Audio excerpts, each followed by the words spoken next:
to age. Listen to that this guy is much easier for us to understand. Yeah. We know much more about him. We can relate to him. And in order to understand the whole concept of the nefesh, it's convenient to first discuss, because nefesh abam is, even though it's a behemoth, but it gives us a concept and understanding what is nefesh.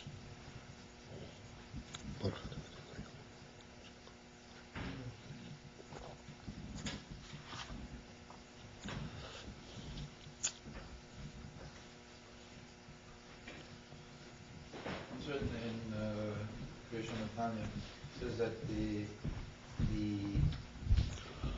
nefesh bahamis is mislavish in the blood of a person.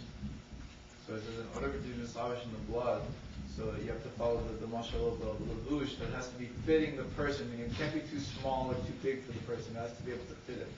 So too, we have to know there's some aspect of the blood which is fitting, that the nefesh bahamis, which is also it's ruchnis, even though it's nefesh bahamis ruchnis, that it should be able to dress up in the blood. There has to be some aspect of the blood which is fitting. It corresponds to the ruchnis of the nefesh. So it brings in his pirush that it's how you say, like the heat, the chamus, the heat of the blood. Chamimus of the blood is that part which is sort of corresponding to the ruchnis of the nefesh bahamis, that it makes it a fit levush for the nefesh bahamis. So when we say that the main dwelling of the nefesh is in the brain. So what aspect of the brain is kind of puts that in that train of thought that there needs to be something in which it can dress up in? The aspect of non-participation, of the beetle. The whole primary quality of the intellect, of moichi, is the beetle.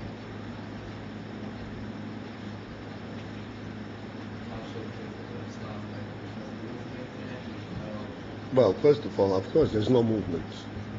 In the brain, there's no movement. The brain somehow processes thoughts without any kind of movement, like the heart, which is pumping and gets excited, pumps harder, pumps slower. But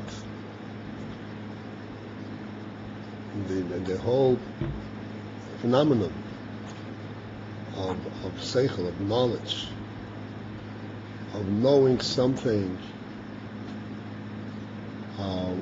without being personally affected,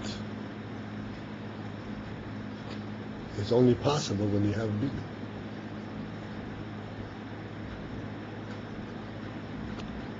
That's like we always explain that seichel, particularly chokhmah, on the physical level corresponds to sight, and sight is unique among all the senses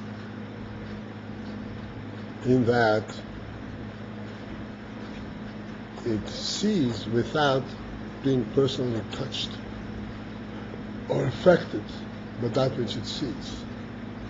No other sense is like that.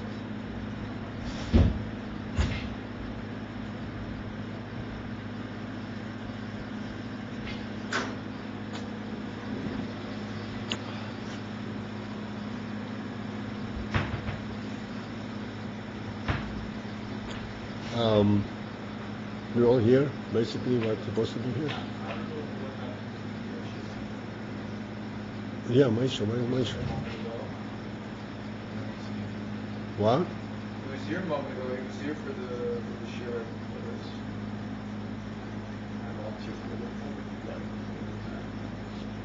Well, time is moving, but I'd like. I don't know what this moment.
worked? What happened? Should be here in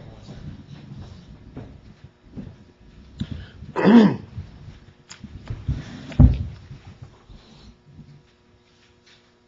Okay. So we spoke about Nefesh HaBahamis last time. And that as a result of its nature, its tendency is always to see the goodness and the benefit of world.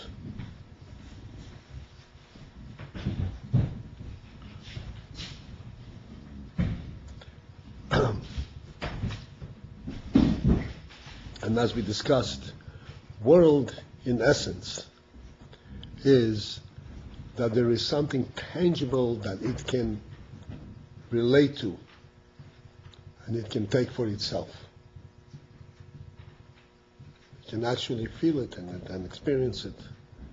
That's the Nefesh HaBahamis. Nefesh Olikis, as he says over here, his entire capacity for understanding is only in Elokus. And therefore, the Seichel is only capable, the Seichel, Nefesh Olikis, is only engaged in showing the Inyan Elokus and the goodness of how Elokus is good. And as a result of that, the midos also turn out to be directed to Elokus. Now, what is this Nefesh Olikis that its haskalah is in Elokus? Okay? So what is it that it's Haskalah is a Yeah, what is What is the mahus of it? Yeah, what is it about the Nefesh Olikis?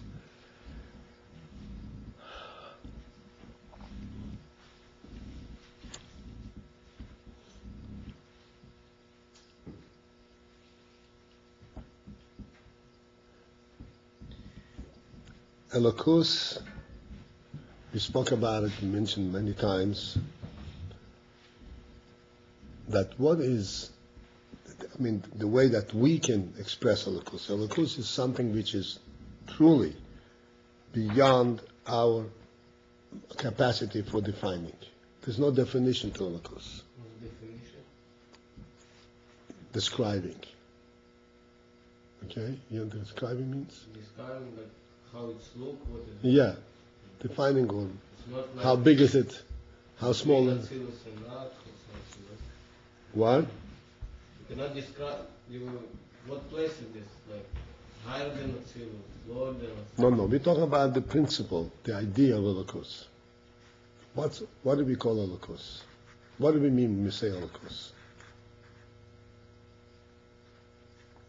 God this thing. What is that? That's a good description. So we cannot describe Elokus. No, there's no way. Elokus is not describable because it's infinite. And infinity cannot be described. Describing means that you have some kind of a form. You have some way of capturing it. There's nothing that can be captured about Elokus. But nevertheless, we say Elokus. What do we mean by Elokus?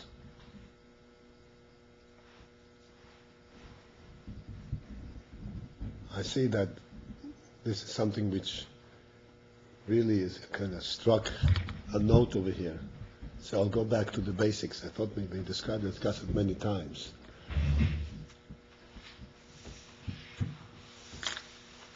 It is natural for a human being, human intellect, to ask, where does the world come from?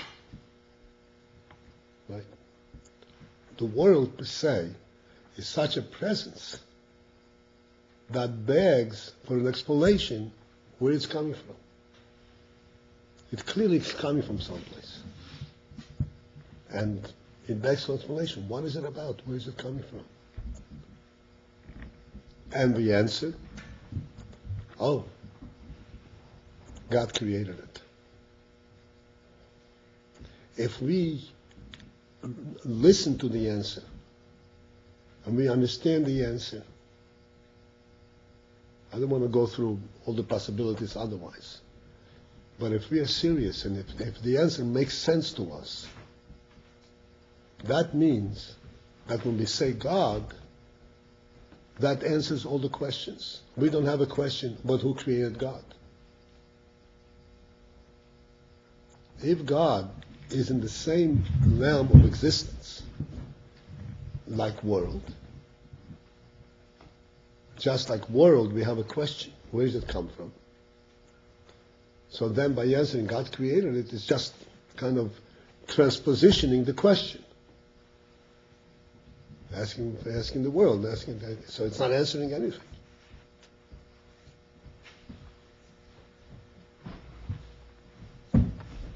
So if we recognize that this is a legitimate answer, and we recognize, yes, this is a definitive answer, it's conclusive. What do you mean it's not answering anything? Why? What do you mean? I understand. Why do you say it's not answering? If you say God created the world, it's not answering anything.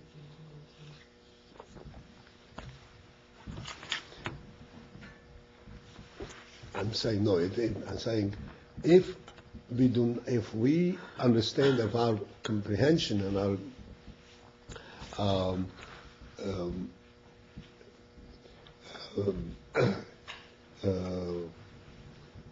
perception of God, that it's a bigger existence than world, but it's also an existence. So just as on the world we have a question, where does it come from? Who made it? Because anything that exists has to have been made.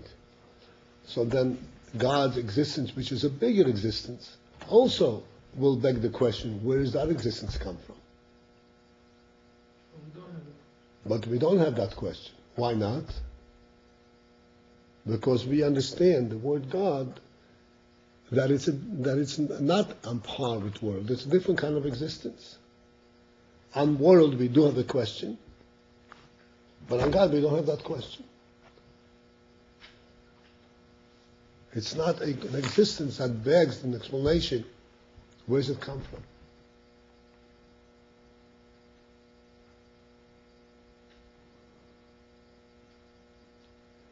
In other words, we have no way to understand God, as we said before. But we know one thing, that the creator of the world is such that he does not need to be created.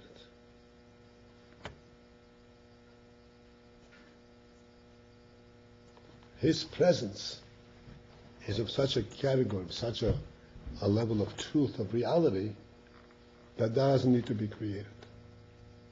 Anything in the world has to be created. And that's why we ask where it's coming from. God is an entity that does not need to be created. Does not need to be created means that this is an absolute truth. There's a relative truth and absolute truth. What's relative truth?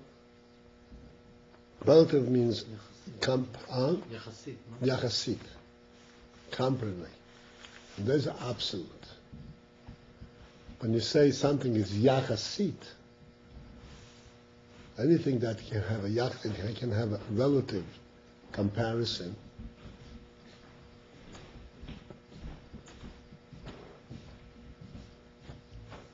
then both these things, we say that Yachasit truth means that it could be not true, but in comparison to this, it is true. This means Yachasit.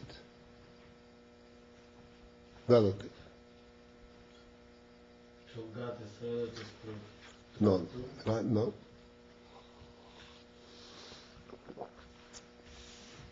He's completely true. Right. It's called absolute. Let me give you an illustration of the concept.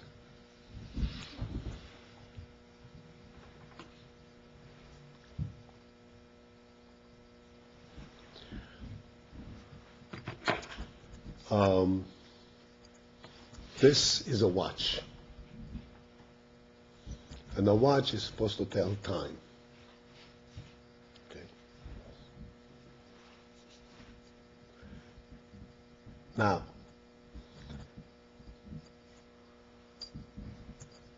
how does a watch tell time? It has a mechanism inside, and it has a battery that activates this mechanism. And therefore it's able to tell time.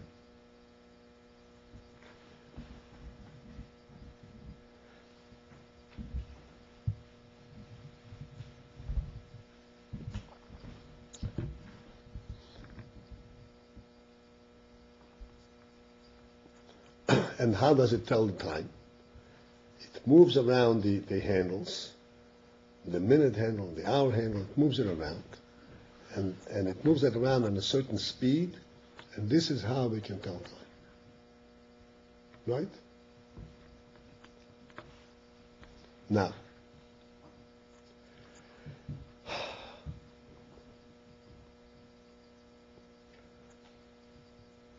this mechanism that activates this watch, can it stop? Can it not activate the watch? If you take the battery out, it stops. Or even if you keep the battery in there, if the battery exhausts its power, then it stops.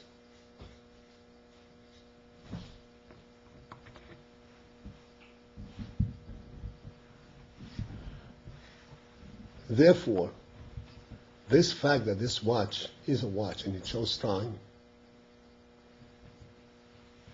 is not a must be. It is right now, it does show time. But could be tomorrow it will stop saying time. And could be 2 days ago, it didn't show the time. Anything that could be today and could not have been yesterday and not have been tomorrow means that there is something active making it happen. Because it could not be and it could be. That means that relative to this time, it shows time. But you can't guarantee what's going to be tomorrow. And you don't know when it started yesterday. So within this scope of time, this particular period, it is a watch. You understand? This means relative. There's a scope while it is real. And it could be outside of the scope where it's going to be completely different. Absolute means that it's not dependent on anything. It cannot be any other way. That's meant absolute.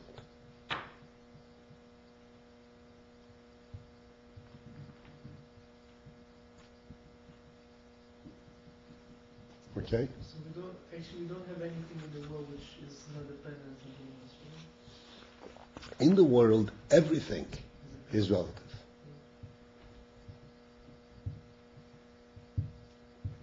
We say, from our perspective, from our limited perspective, we say that the movement of the watch is very small, very relative.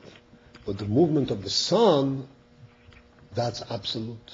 The sun we know is going to be exactly the same movement as it was for the past 5,000 years. It's going to be as long as the Abba keeps the world. Okay?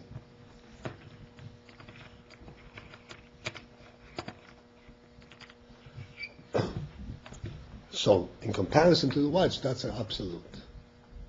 But it is not absolute in the sense that, yes, this is in fact how it is. But must it be this way? What makes it that it has to be this way? Only the fact that Hashem wants it this way. There is nothing in the relation between the earth and the sun, in the whole, that it has to be Davki this way.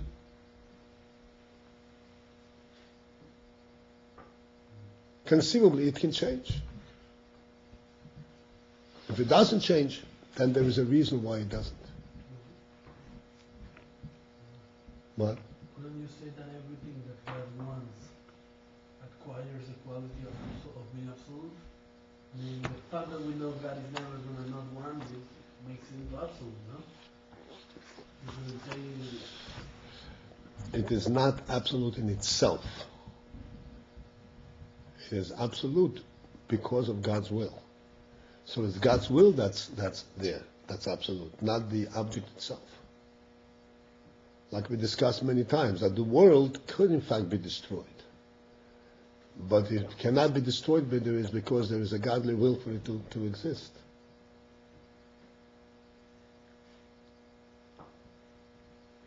Okay? So when we say God creates the world, that means that we're talking about something that is absolute, which means it cannot be any different. The world could be and could not be. And therefore, if it is, there has to be a reason why it is. But God cannot not be. This is such a truth that cannot not be. And this is what we're referring to when we say Elokus. Now, Elokus is the absolute truth. Elokus is the absolute truth. Emes, right. Who will write the whole Emes, as the Rambam explains it? Emes La'amiti.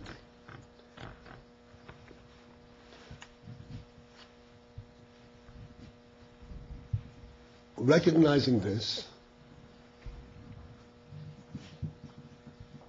we also, when we give it a little thought, we realize that if we say, and we recognize, that Elokus, this is the absolute, this cannot be any different, then that means that it can, let's step back a minute. If it is a real presence, if it is a describable presence, then it cannot be of that quality, because any presence could be one way or another way.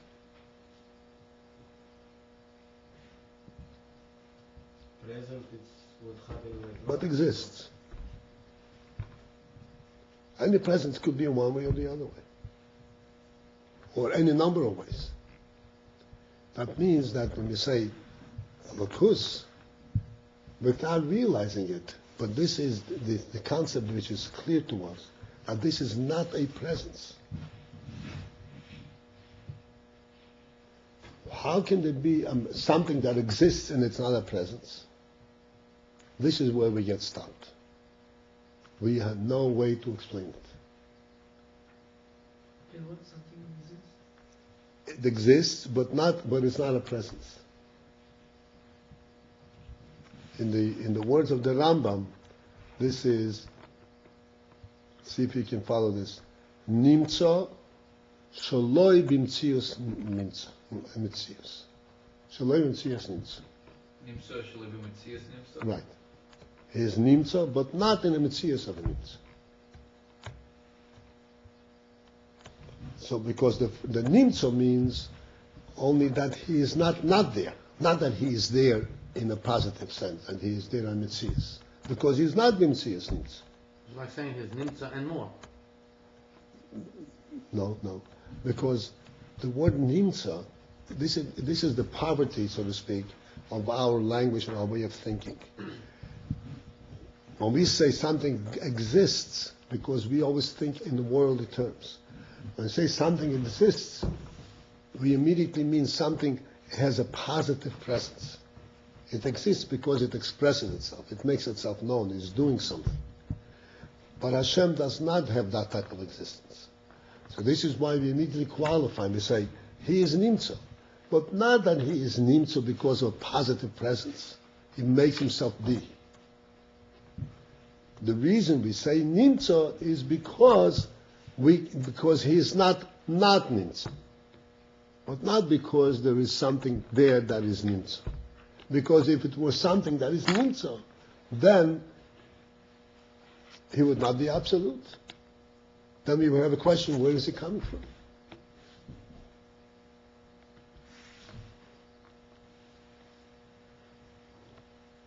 So this concept, it's a deep philosophical concept, but this is inherent in the nefesh odom in the Amunah. Inherent. It's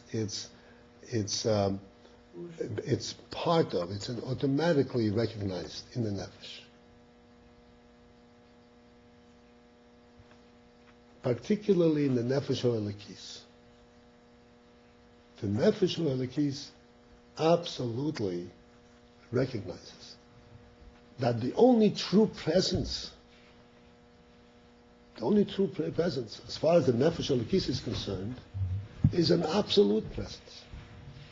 Something that comes into being because I made it, you made it, or something made it, is not real to it. The nefesh ha'elokis can only relate to this absolute presence. This is what you read in today's Hayom Yom, right? Wasn't today? Today, yeah. Right? Ich will nicht ein Gan Eden, ich will nicht ein Yom Hava, ich will nur dir allein. Mili b'shamayim, mili b'shamayim. Right. So, the Alter Rebbe in Dveikus has reached consciously to this point. All of us have that inherent as part of the nature of our nefesh. But the nefesh really, this is what the nefesh recognizes as a truth. Except we have different madrigas in the nefesh, we have different madrigas of how much we are conscious of the nefesh. And this is why we are not at that level that we should really recognize this. But the nefesh ha'elokis per se, itself, in essence, only wants this pure, this absolute truth. And anything less than that, it can relate to it. Gan Eden is a wonderful thing, like the Alter says, it's a wonderful thing, but it's a describable thing. It's something that can be experienced. That's not the real thing, as far as the nefesh is concerned. Like I said before, that absolute means that it's not a metzias. Gan Eden is a metzias. It's a very high metzias. A ruchnizik metzias, a godly metzias, but it's a metzias. And therefore that is not what the real, what the highest madriga nefesh, the Yechida wants. Can relate to. So, the Yechida Sheba Nefesh is also not a Metzias, right? Mm-hmm. It's like Nimsa, Shalei B'Metzias, Nimsa, what can find it that is also on the same level? Well, that is true, but only in a relative sense. Because the Yechida Sheba Nefesh is really Elokus, but it is a creation of Elokus. Yom 3-4 days ago. Right. It's a creation of Elokus. In other words, Hashem created a nefesh that should express the truth of Elokus. But the nefesh itself is a creation. And its expressing of Elokus is in the fact that this is all it wants. It's constantly in a state of Mesirus Nefesh, wanting to go back to Echod, and that's how it expresses its truth. Okay, so we went a little bit deeper, but the point is this. I wanted to explain these words.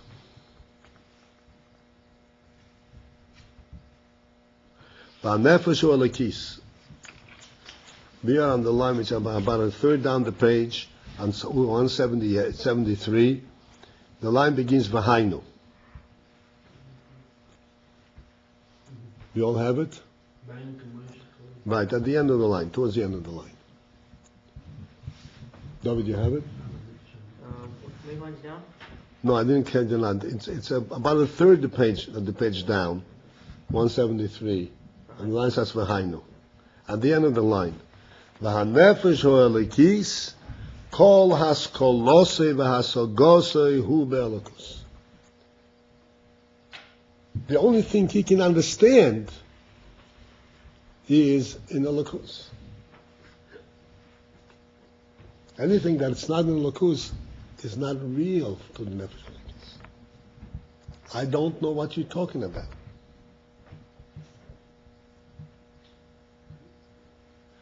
Right. Does that mean that anything that has a defined reality is not accepted or is real somewhere? It's not real to the nefesh elokus. So, or is not as real? Or is No, it's not real.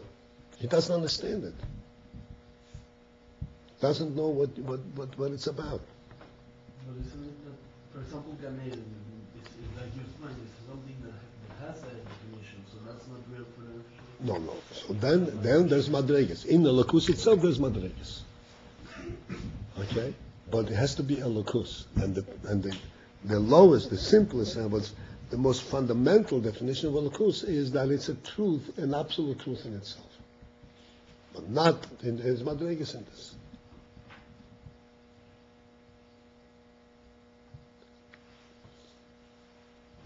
That means it came to description. I'm sorry. And it came to description when you go into its. Right. So that's different madregas already.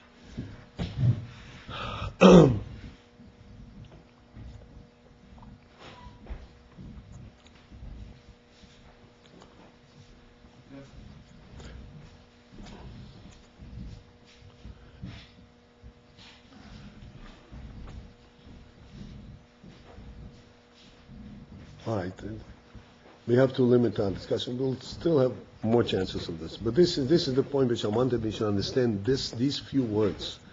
That kol hasolgosi haskolosi vasogosi hu be'elokus. And if it's not elokus, it can't relate to it.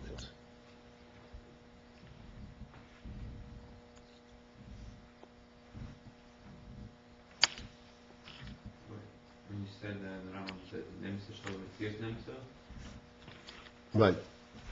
that you said it's not V'Tzias that can be described. Let me make it simple a little bit before we go. Okay, I'll hold the question for a moment. Just want to explain what it means, something that you can relate to.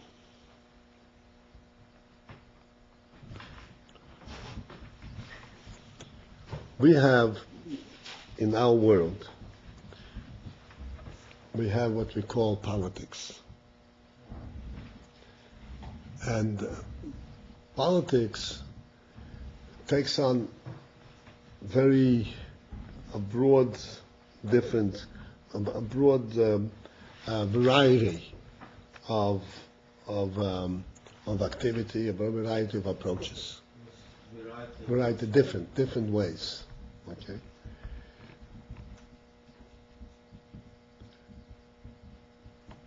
Politics in general, the principle of politics is that you're dealing with a large group of people,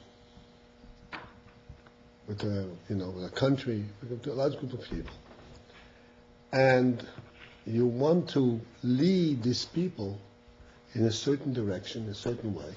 So you want to influence the people to go in a certain direction, and therefore you want to present your ideas in such ways that people will both understand them and will be convinced to follow in the direction that you're going.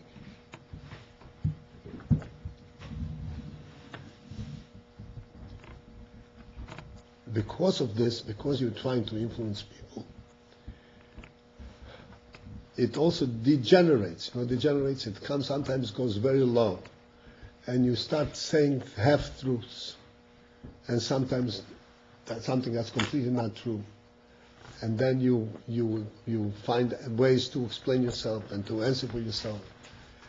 Because because you go down to the level where you forget about the truth, and you're just looking for ways to influence the person. Yeah. This is what's called dirty politics. When you're not even expressing the truth, you're just trying to look for ways that you should be empowered and people should listen to you. You say all kinds of different things. So, if an honest person got involved in the political field, and he also wants to influence people, and he's sitting among politicians, and there's a certain situation, and he knows what the truth of the situation is, and they're sitting and thinking, how do I present the idea that we want the right way, that we think is right, you know that people would follow and would agree with us, okay? And somebody comes from the side and says, look, we want to influence the people. We don't have to tell them the truth. All we need is their agreement that they should let us do what we want to do. If we get it by telling them the lie, it's okay. So somebody who is a responsible person, he's in politics, but he's responsible and he can only represent, so to speak, a real thing. He says, I can't relate to that. I can relate to that. You may have all kinds of different reasons why you want to do that. But I don't understand these reasons. If I want to present an idea, I have to present the real idea. I have to find ways to present it. I have to explain it, convince people, but it has to be the real thing. It has to have some connection to the reality. If it's disconnected to reality, I can't relate to it. Okay, so you see, it's like this. On the one hand, it's presented with some kind of an argument, but you accomplish it this way, right? You'll accomplish it, so why not do it? He says, I can't relate to it, it's not real to me. The similar thing in Nefesh Olekis. You show him the whole world. Show him the whole world. And you show him, look, if you steal this $100, you know what you can do with it? You can buy a pair of tefillin and put it and give it to this person. Okay, so you stole the money, but meantime, he's going to put on tefillin for the rest of his life. Absolutely, he says, to me, these tefillin don't exist. I can't relate to them. It's not real. On the simplest level. That's what it's called haskolosi hu bin elokus. Everything that he does, everything that he understands, has to have a direct connection, a direct flow from the truth, from elokus. And if it's not, he can't relate to it. So this is, as I explained to you, on the very low level. But even in our own level of experience, there is much higher than this.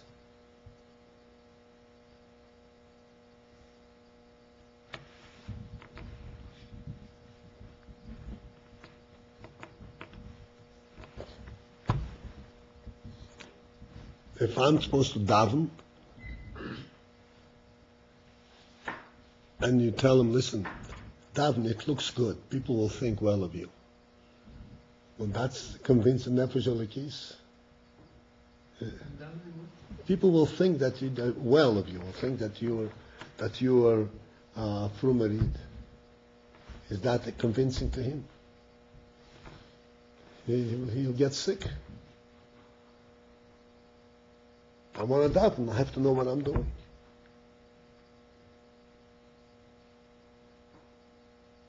You understand? Kol inyonei, his kalosis elokus. Nefesh habahamis. It's fine. It's fine. If I say a little bit of a lie, as long as I'm not going to get caught, it's fine. As long as it brings good results in the world.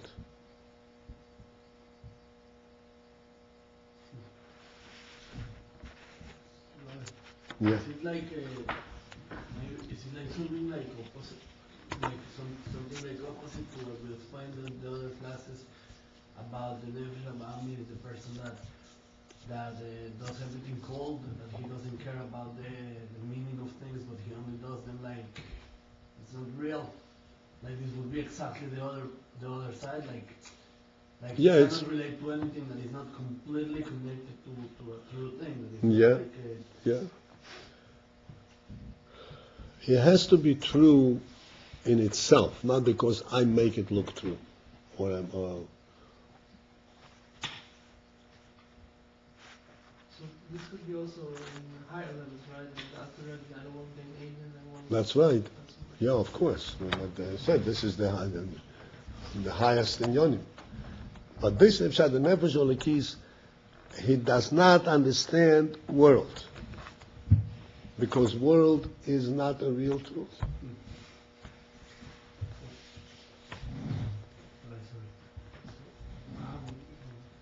With this in mind, can we say that when we sometimes it happens at least personally, yet earlier that tell the person that everything you do in Yiddishkeit is like false, you don't really feel anything. According to this, it's like if you do this in Yiddishkeit, it means that it's real for you. Because if you are saying that you wouldn't do anything that is only for external, it means that every time you do something, even if externally it looks like you don't do it for real reasons, but if you are doing something in Yiddishkeit, it means that it's real for you. Yeah, It cannot be a lie because the Nefesh wouldn't relate to it. it's not, that's right. It's not a lie.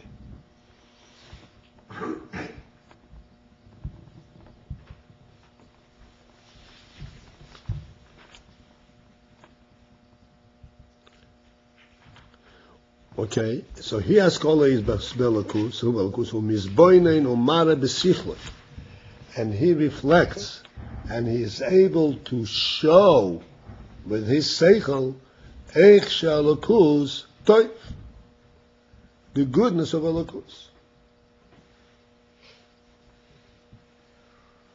That he should want only alakus. V'lochein, and thus kol chefetz or yortzoinei, his entire desire and will that he is drawn to, Yehula Avaya Levadi, is exclusively to Hashem. Because Hashem, from the perspective of the Nefesh or the keys, is the only truth, the only real thing. Moshe, you have a question for? Can you remember it? The Nimsa Shalom Matthias. I'm sorry? Nimsa Shalom Matthias Nimsa. Yeah. He said that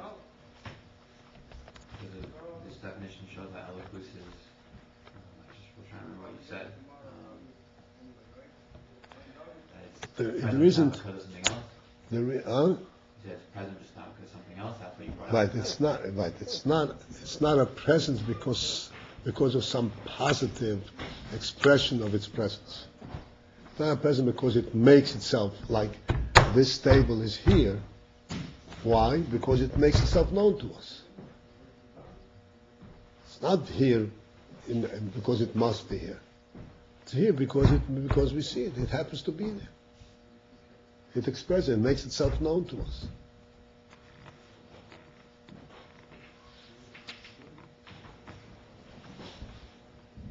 With me?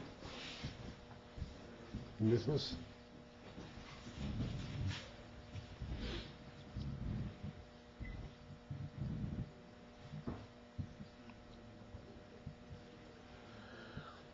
Yeah. Okay. So, these are the principles of Seichel. That everything in the person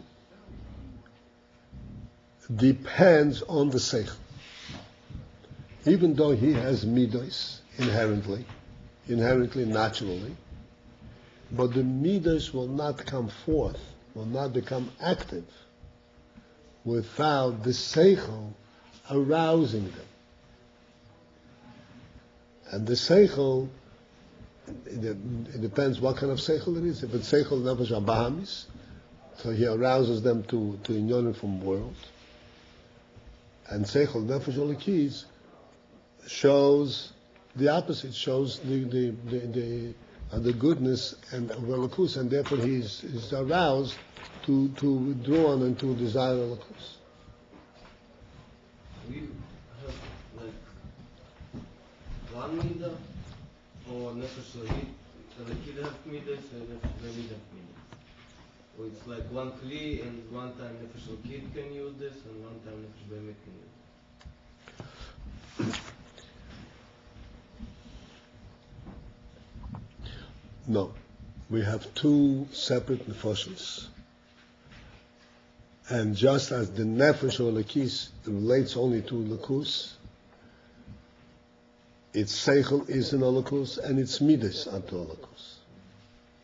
The nefesh abamis relates only to world, and its seichel is to the world, and its midas is for the world.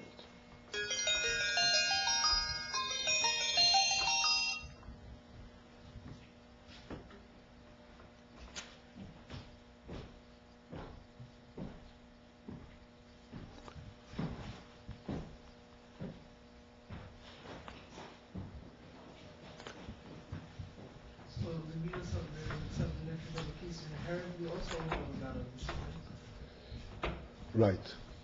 But it still needs the seichel to guide them. But it needs the seichel to awaken it.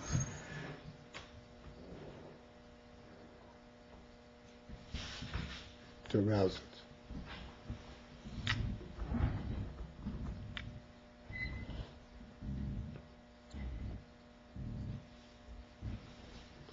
Omnom. But in truth, in the manner that midos are born, are created from the seichel. Hine, so there, yesh seichel v'hasogom miyuchedes, there is an idea, an insight, and an understanding of seichel miyuchedes specific l'chol mido u'mido biprat. For every midah individually.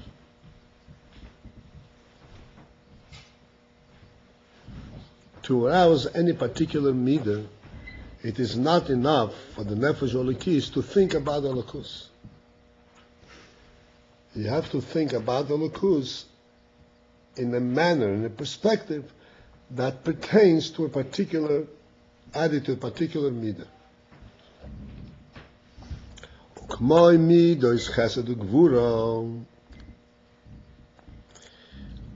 As, for example, in the case of midos of chesed and gvura.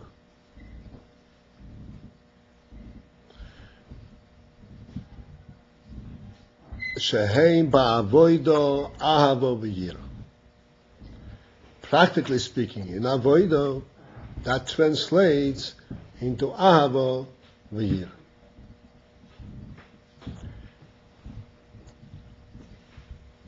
So even though it's mentioned here so briefly, but I want to discuss chesed ugvura and ahava v'yira so that we understand the following discussion more realistically.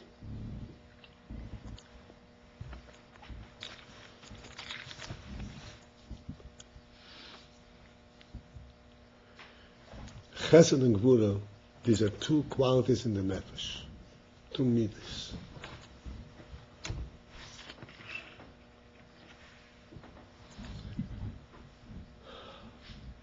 What are these two midas in general? Chesed means kindness or goodness. And therefore, from the perspective of goodness, any action that represents goodness is automatically in line with chesed.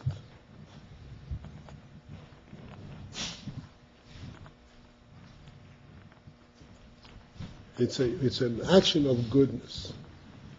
You give something, you make a person feel good. Somebody asks for something and you give him.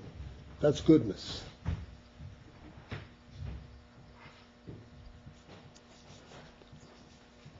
From a goodness perspective, it's conceivable. If someone asks you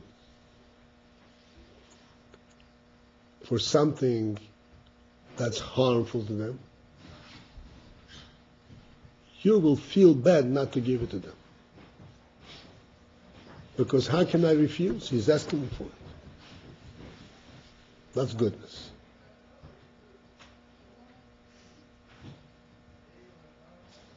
I want to do only that which is positive, which is good. In other words, the expression is an expression of goodness.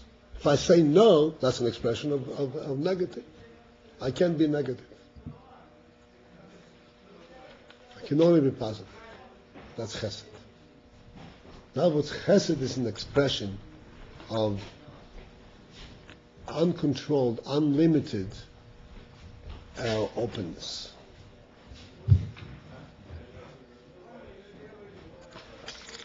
Why do if you ask me for $1, and I say, okay, here, why do I give it to you? You asked me for it, I have it, why not? Not because I'm giving, I kind of calculated, yes, I should give, I shouldn't give. No, nothing. You asked me, I have it, why shouldn't I give it? There's no restraint, why not? That's chesed. It's the infinite quality in the nefesh. And there is a sense, well, why not? Gevura is the exact opposite. Gevura does not act on why not. Gevura acts only on why yes. This is particular action that is appropriate. I want to do it. There is no why not. There's no automatic action. Everything is defined exactly. What am I doing? If you ask me for $1, because you have to buy something that costs 99 cents, I'll say, why ask me for $1? It's 99 cents.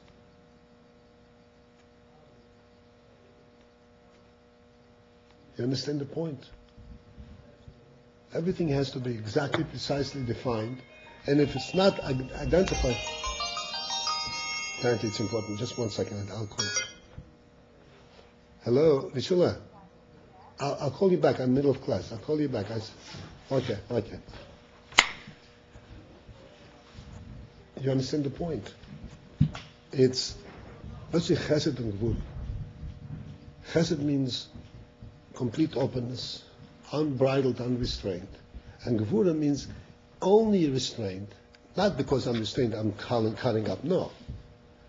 I'm measuring everything. If I'm going to do it, I'm doing it not because I have no reason not to do it, but only because I have reason to do it.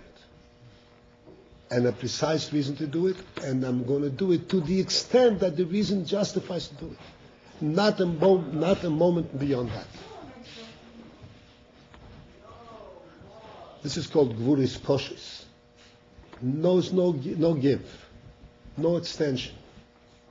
It's exactly that. That's mean gvuris.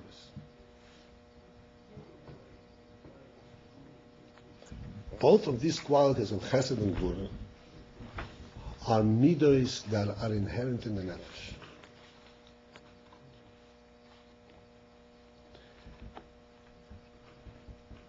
On the one hand, the nefesh has this quality of openness, of goodness, of chesed coming forth.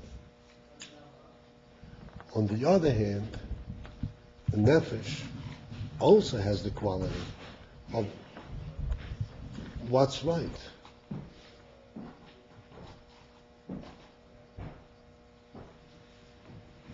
In other words, why not and why yes? This is essentially Chesed and Gvura.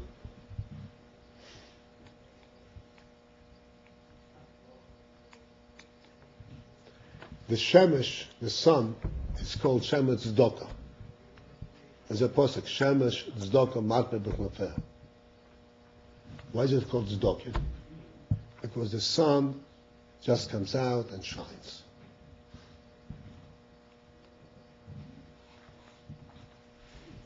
Whether the place where it's shining needs sunshine right now, or it doesn't need sunshine right now, whether it's deserving or not deserving, it shines.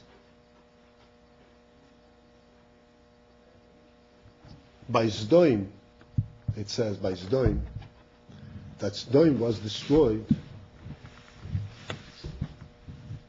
and it says as the sun came up.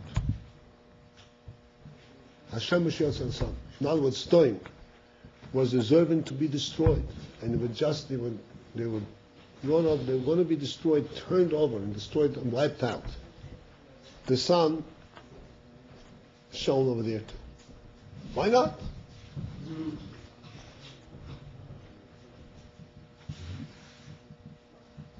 Didn't ask any questions.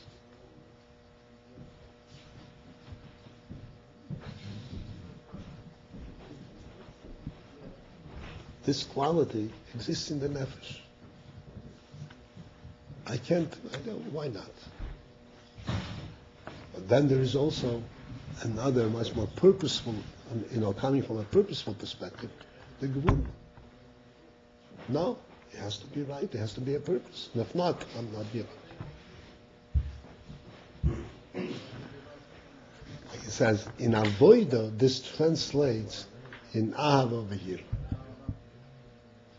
In Avodas Hashem, this translates in Ahava V'Yirah. As we're going to see what that means. Essentially, Ahava means I want to be close to Hashem. And Yira means I want to do what Hashem tells me to do. What am I supposed to do? I can't come close. Just tell me what I have to stand away. And my relationship to Hashem is via precise lines. I have a mitzvah to do, or I have to abstain from something. It's not just an open relationship. Yira. Tzadava, there's an open relationship. Serving God out of fear is like just doing what Hashem tells you to do. Right. Especially not doing what Hashem tells you not to do. Especially, Abba V'Yira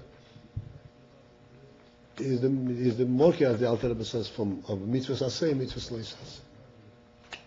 Mitzvah Aseh is coming close, and Mitzvah Leisas means guarding that you shouldn't be broken away.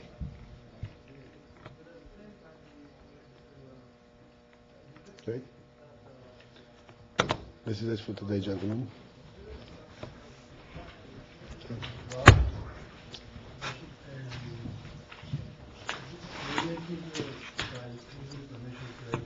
What? Yeah, I'm going right away. Okay? No, I have to go right away. I'm sorry.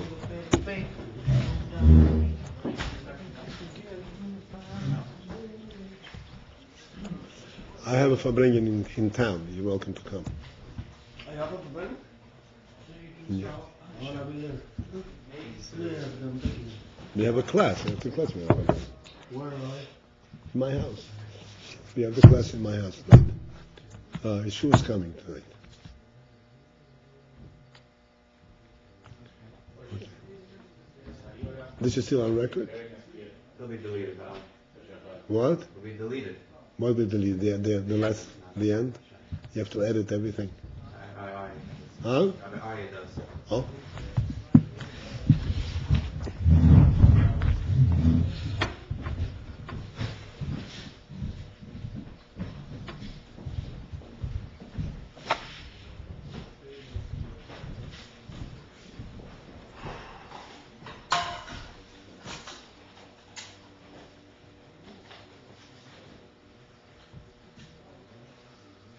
Okay?